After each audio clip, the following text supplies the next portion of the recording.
এক স্বৈরাচারকে মানুষ এত কষ্ট করে যুদ্ধ করে দেশ ত্যাগ করছে আরেক স্বৈরাচারকে বসানোর জন্য না।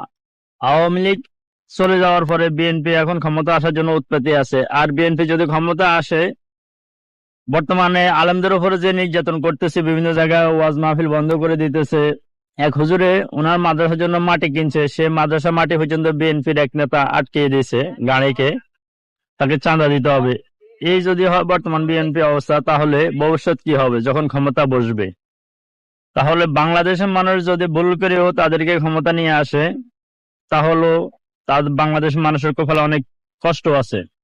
কেননা বিএনপি আর আওয়ামী লীগ তাতে তাদের মধ্যে কোনো তফাৎ নাই, তারা একই গাছের দুটি ঢাল।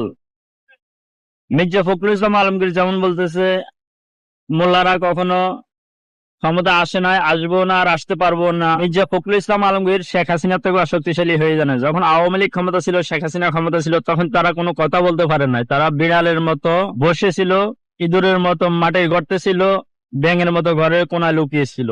যখন বৈষম্য বিরোধী আন্দোলনে শেখ হাসিনাকে হটিয়ে দেওয়ার পর থেকে এখন তাদের মাথা উঁচু হয়ে গেছে, তারা এখন বড় বড় কথা বলতেছে বাংলাদেশে। আর স্বৈরাচার সরকার হটানোর পিছনে একমাত্র কারা বেশি কাজ করছে? ইসলামী আন্দোলন বাংলাদেশে করছে। সবারই ছিল, কিন্তু তার মধ্যে অন্যতম ছিল ইসলামী আন্দোলন বাংলাদেশ। জীবনকে বাজি রেখে রাজপথে তারা লড়াই করছে। আর এখন বিএনপি আসছে ক্ষমতা দখল করার জন্য। এটা কখনো ইনশাল্লাহ বাংলাদেশে সফল হতে পারবে না, তারা হবেও না।